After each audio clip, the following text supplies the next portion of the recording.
जिस घर में जाने से रोकी गई आरती, अब उसी घर की सच्चाई सामने लाने निकली है अंजलि। अस्पताल में उस नर्स ने जो खोला राज, उसे सुनकर आरती के पैरों तले जमीन खिसक गई। और अब जब आरती हॉस्पिटल से सच्चाई जानकर लौट रही थी, तभी उस पर हुआ जानलेवा हमला और साथ ही साथ गुंडों ने बेचारी आरती के साथ किया ऐसा जिसे देख आप रो पड़ेंगे। कि आरती बच पाएगी? जवाब मिलेगा इस एपिसोड में। पूरा देखिए, एक भी सीन मिस मत करना। एपिसोड की शुरुआत होती है, अंजलि, पद्मा और आरती मंदिर जा रही होती है। तभी युवराज के गुंडे अंजलि पर डंडे से हमला कर देते हैं और जैसे ही गुंडे अंजलि को डंडा मारने ही वाला होता है, तभी आरती बीच में आके गुंडों को हाथ पकड़ लेती है और पीटती है। पूछती है कि किसने कहा था मारने के लिए। गुंडा बताता राघव सिंह राजपूत ने।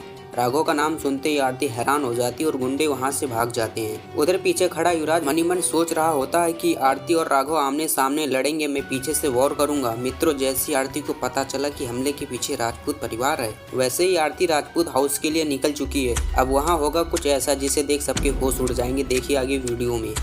इधर राघव गुस्से में कहता है कि आरती इस घर में कभी कदम नहीं रखेगी। वह बताता है कि आरती ने उसे चैलेंज किया है कि वो अंजलि को उसका हक दिलाकर रहेगी और अमन के कातिल को खोजकर सामने लाएगी। गौरव ये सुनकर ताली बजाता है। राघव हैरान होकर पूछता है, क्या तुम आरती के लिए ताली बजा रहे हो? गौरव जवाब देता है, हाँ, उसकी हिम्मत के लिए। और वह कहता है कि आरती बिल्कुल अंजलि जैसी निडर और ईमानदार होगी। और फिर गौरव आरती से बात करने के लिए उसे फोन मिलाने लगता है। राघव उसे रोकता है, लेकिन गौरव कहता है, तुम्हारे जैसे पत्थर दिल में नहीं हूँ। वो अंजलि को फोन पर कॉल करता है। दूसरी ओर अंजलि का फोन बजता है, जिसे आरती देखती है और पद्मा पूछती है कि कौन कॉल कर रहा है। तो आरती कहती है गौरव नाम का कोई है। फिर पद्मा आरती को बताती कि गौरव ही राजपूत परिवार का एकमात्र सदस्य है जिसने अंजलि का साथ दिया है। वो कहती है वो तो राक्षसों के बीच प्रहलाद जैसा है। ये सुनकर आरती कॉल उठाती है। गौरव पूछता है कौन बोल रहा है? आरती कहती है मैं अंजलि और अमन की बेटी हूँ। और राघव चौंक जाता है, तुम जिंदा हो? आरती कहती हाँ, और सुना है आपने माँ का साथ हमेशा दिया। गौरव कहता है हाँ दिया। आरती सवाल करती है, तो इतने सालों तक आपने मुझसे संपर्क क्यों नहीं किया? गौरव बताता है कि उन्हें बताया गया था कि आरती मर चुकी है।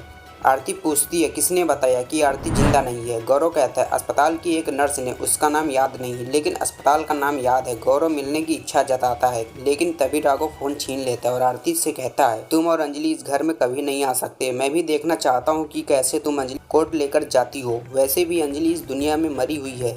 आरती गुस्से में जवाब देती है और कॉल काट देती है। इसके बाद आरती पद्मा से पूछती है कि उस नर्स का नाम क्या है जिसने झूठ बोला। पद्मा बताती है सुनीता शर्मा। फिर जाने लगती है। पद्मा रोकती है और कहती है वो तुझे नहीं पहचानती, कुछ नहीं बताएगी। आरती कहती इसलिए मैं अंजलि अवस्थी बनकर जाऊंगी। वो माँ से माफी मांगती और निकल जाती। अब आरती घर से निकल तो चुकी है, लेकिन क्या वापस आ पाएगी? क्योंकि उसके पीछे लगे हैं चंद्रभान के गुंडे। और साथ ही साथ हॉस्पिटल में नर्स ने आरती के साथ कर दिया कुछ ऐसा जिसे देख आपकी रूह कांप जाए। उधर अस्पताल में आरती अंजलि के भेष में व्हील चेयर पर प्रदीप की मदद से आती है। सुनीता उसे देखकर पहचान लेती है और हैरान हो जाती है। आरती अंजलि के रूप में कहती है मुझे तुमसे कुछ पूछना है। सुनीता डर जाती है। आरती सवाल करती है तुमने राजपूत परिवार से क्यों कहा कि मेरी बेटी मर गई? सुनीता कहती है कि आप सच झेल पाएंगी? अंजलि कहती हाँ। सुनीता बताती कि उसके पिता गणेश ने उसे ऐसा कहने के लिए मजबूर किया था क्योंकि उन्हें डर था कि अगर सच्चाई सामने आ गई तो राजपूत परिवार आरती को मार देगा। एपिसोड खत्म होता है, लेकिन अगले एपिसोड में देखी कैसे युवराज ने आरती और राजपूत परिवार को किया खिलाफ। और वहीं दूसरी तरफ हॉस्पिटल से आते वक्त आरती और प्रदीप पर हो गया हमला। फिर आरती के साथ जो हुआ उसे देख आप रो पड़ेंगे। देखिए कल शाम 6 बजे। धन्यवाद दोस्तों।